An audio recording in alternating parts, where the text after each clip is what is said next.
2025 celebrates the 80th anniversary of liberation. A place filled with culture, history, and diverse experiences. This is the Independence Hall of Korea.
Upholding the values of the independence movement, and together with the whole nation, we will make Korea great. The Independence Hall of Korea.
Hello and welcome to our special live coverage of the joint press conference on the summit between President Lee Jae-myung and the chief of Vietnam's Communist Party, To Lam. President Lee hosted the Vietnamese leader as his first state guest since taking office on June 4th, as Seoul looks to strengthen cooperation with the fourth largest economy in Southeast Asia. The two leaders are expected to have addressed a wide range of bilateral issues, including politics, national security, trade, and investment, as well as ways to develop Vietnam's public infrastructure, particularly in nuclear energy and high-speed rail. This marks the first visit by the General Secretary of Vietnam's Communist Party to South Korea since 2014. Lam, who arrived in Seoul on Sunday for a 4-day trip, is expected to attend a state dinner hosted by President Lee, where he will meet with heads of major businesses, including Hyundai Motors, SK, and LG. A number of major South Korean companies, including Samsung Electronics, have used Vietnam as an export hub, benefiting from lower labor costs and generous tax incentives. The presidential office said the rare visit by the Vietnamese leader is expected to contribute to favorable conditions for Korean businesses to invest in infrastructure and nuclear energy projects planned in Vietnam. So again, President Lee hosted the Vietnamese leader as his first state guest since taking office on June 4th. This comes as Seoul looks to strengthen cooperation with the fourth largest economy in Southeast Asia. The two leaders, Lee Jae-myung and To Lam, are expected to have addressed a wide range of bilateral issues, including politics, national security, trade, and investment, as well as ways to develop Vietnam's public infrastructure, particularly in nuclear energy and high-speed rail. Now, this marks the first state visit by the General Secretary of Vietnam's Communist Party to South Korea since 2014. Now, Lam, who arrived in Seoul on Sunday for a 4-day trip, is expected to attend a state dinner hosted by President Lee later in the day, where he will meet with heads of major Korean businesses, including Hyundai Motors, SK, and LG. Now, it looks like the press conference is about to start. We'll come back right afterwards. With the General Secretary To Lam, they will announce the outcome of the summit talks.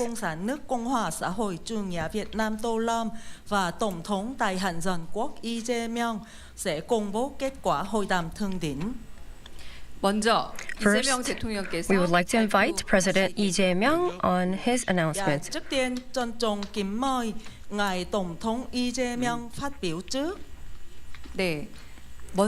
Now, we would like to invite General Secretary To Lam first to announce the outcomes. Thưa ngài Tổng thống Lee Jae-myung, thưa các bạn phóng viên Hàn Quốc và Việt Nam thân mến, tôi và ngài Tổng thống Lee Jae-myung vừa có cuộc hội đàm rất thành công. Myself and President Lee Jae-myung had a successful summit talks.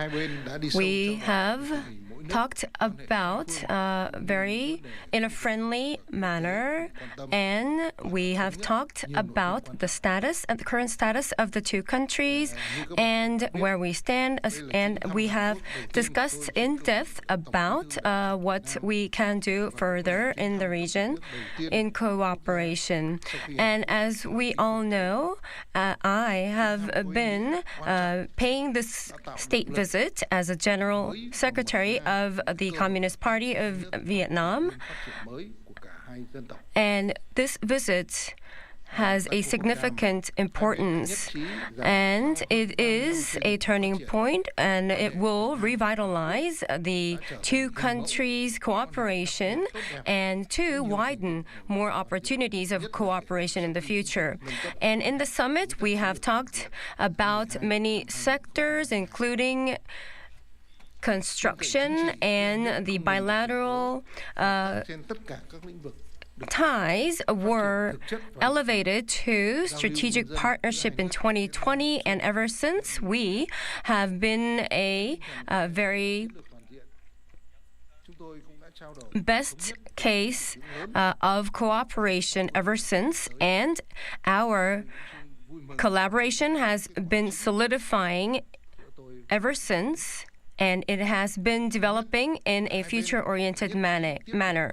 And with the comprehensive strategic partnership, we have agreed on the followings. First of all, the strategic cooperation direction will be carried out in a timely manner, and to this end, we are going to continue our cooperation in all-encompassing manner from the government, parliament, and private sectors, diplomacy, national defense, and many more. We will strengthen our ties, and also the transnational crimes, the narcotics issues. We are going to cooperate, and the two countries will. We have established a new vision, strategic vision, and to cooperate, and the two countries will cooperate in technical cooperation, and Korea will broaden the technological cooperation with Vietnam. And this will include things like smart city and so on.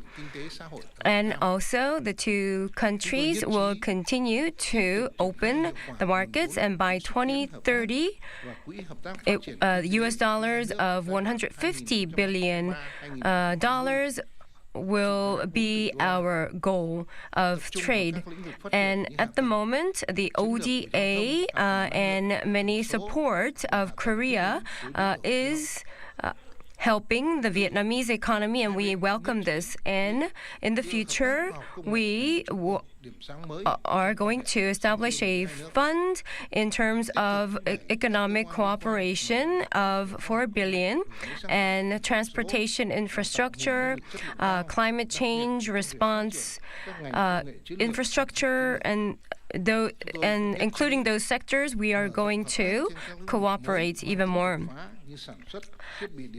And we are going to be our new pivots in terms of technological cooperation and digital transformation, and many new technologies will also be the sectors of cooperation. In particular, like the electronic devices and renewable energies will be included to strengthen our cooperation.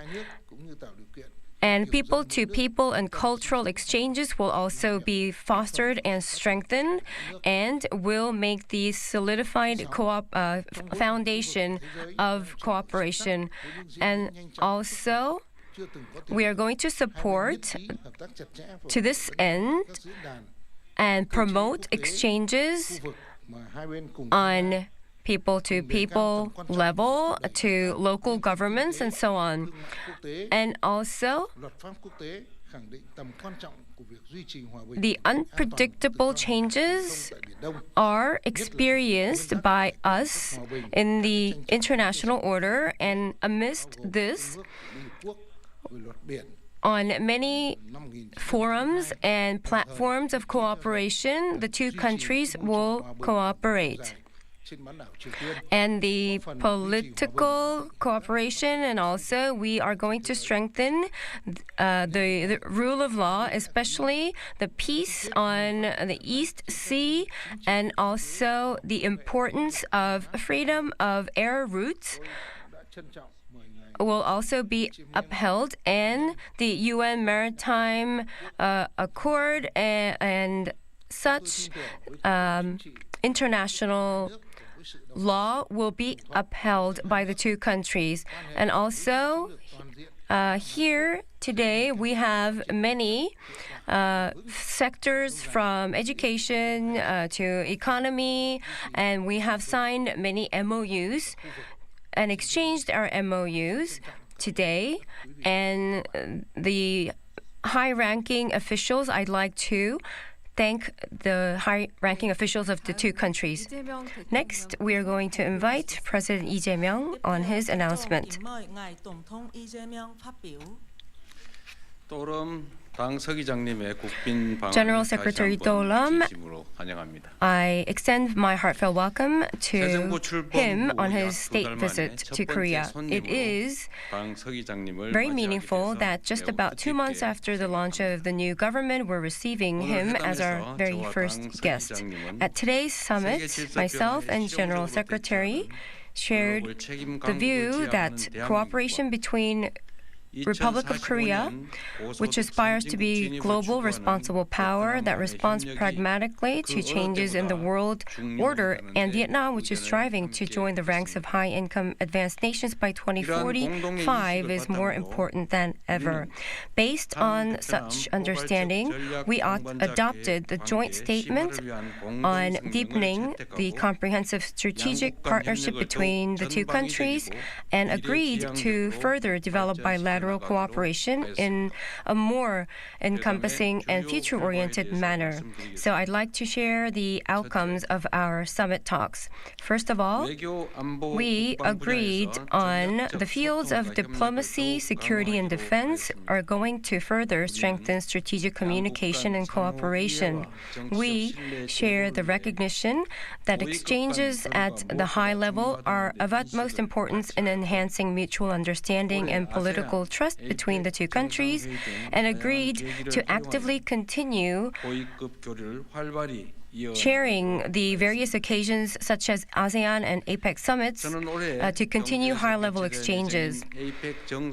I invited the Vietnamese side to attend the APEC summit in Gyeongju this year, and General Secretary responded to this positively. Vietnam is also set to host the APEC summit in Phuket in 2027, and the two countries agreed to ensure close cooperation to successfully host the both summits. Furthermore, based on our solid political trust, the two countries agreed to strengthen cooperation in the defense industry and public security in order to contribute to peace and stability in the region and to further reinvigorate cooperation between national assemblies and local governments. Second of all, our mutually beneficial economic cooperation, which has served as a strong foundation, will further accelerate. Korea and Vietnam are each other's third largest trading partner, which is a reflection of our close cooperative ties. This year marks the 10th anniversary of Korea-Vietnam FTA, and the two countries will achieve the trade volume of US dollars 150 billion by 2030. And also, about 10,000 Korean companies operating in Vietnam are contributing to Vietnam's economic development, and we have recognized this together. And I requested continued attention to ensure the stable business operation of these companies in Vietnam. In particular, the MOU on cooperation between central banks signed today will contribute to strengthening cooperation in areas such as monetary policy. The two countries also agreed to enhance cooperation in large-scale infrastructure sectors of high strategic importance, such as nuclear power, high-speed rail, and new city development. I noted that Vietnam's new nuclear power plant construction and north-south high-speed railway, such major national projects are important to ensure a stable power supply, and establishing a modern transportation and logistics system is important. I expressed my hope that based on the outstanding of our technological capabilities and abundant experience of Korean companies, we will see successful examples of cooperation. The General Secretary said that he is well aware of the excellent Korean companies and would actively consider the participation. In particular, the MOU on cooperation in nuclear power human resource development signed today will lay the foundation for cooperation between companies of our two countries and essential areas of human resource training for the development of Vietnam's nuclear power industry. And it will serve as an opportunity to expand cooperation of the two countries. Also, the Bang Ninh Province Southeastern New City Project, which will be a new urban development project, will be the opportunity to enhance the cooperation, the active cooperation. Third, we agreed to expand the horizons of our cooperation into future-oriented fields such as advanced science and technology, renewable energy, and critical minerals. The Korea-Vietnam Institute of Science and Technology, which is a symbol of our bilateral S&T cooperation, will carry out the active joint research in cutting-edge fields such as AI, biotechnology, and energy. On this occasion, we signed a new MOU on cooperation in S&T, reflecting fresh commitments for fostering talents and activating personnel exchanges in the S&T sector. This is expected to further accelerate scientific and technological innovation and digital transformation of both countries. In addition, we also agreed to expand cooperation in renewable energy fields such as solar and wind power and strengthen collaboration in power grid expansion and smart grid development. The two countries will also step up cooperation in the fields of critical minerals by combining Vietnamese abundant rare earth resources with Korea's technology. To this end, the Korea-Vietnam Critical Minerals Supply Chain Center, which will be established this year, will explore cooperative measures for supply, processing, and utilizing of critical minerals. Fourth, the two countries' people-to-people and cultural exchanges will be further strengthened. Last year, the number of people exchanges exceeded 5 million, and in Vietnam, we have 190,000 Korean nationals, and we have 340,000 Vietnamese nationals living in Korea, and we have about 100,000 households of Korean Vietnamese multicultural families. The two sides agreed that overseas nationals and multicultural families residing in each other's country are serving as important bridges of the bilateral relations, and we're going to seek concrete measures to ensure the public residence, the stable residence of these people. And also, we agreed to further strengthen cooperation in cultural content, a promising area of cooperation. The MOU that we signed today on exchange and cooperation in the field of copyright and related rights will be enhancing cooperation to protect creators in both countries and expand exchanges, and thereby enabling further development of our cultural sectors. Fifth, the two countries will continue to closely cooperate to achieve tangible progress towards peace on the Korean Peninsula and resolve the North Korean nuclear issue.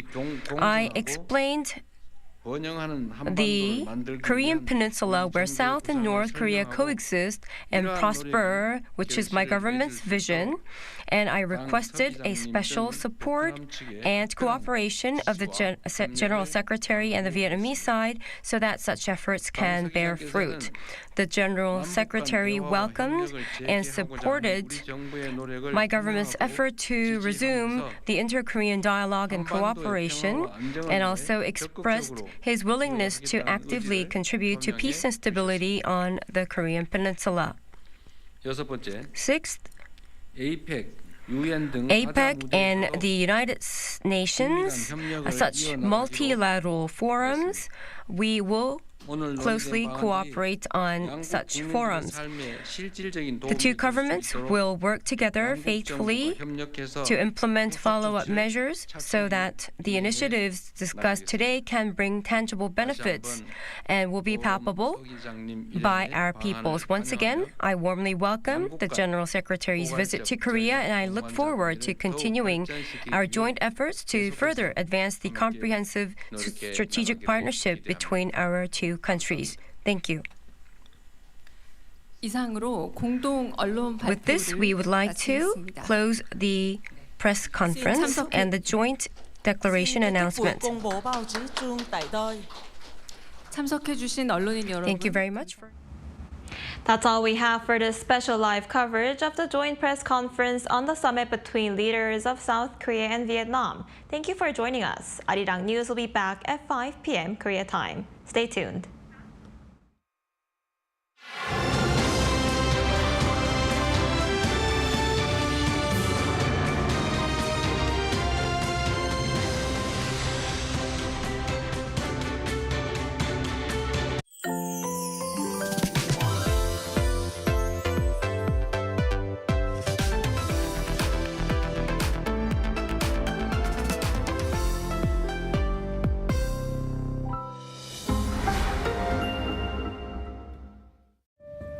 ...2025 celebrates the 80th anniversary of liberation. A place filled with culture, history, and diverse experiences. This is the Independence Hall of Korea.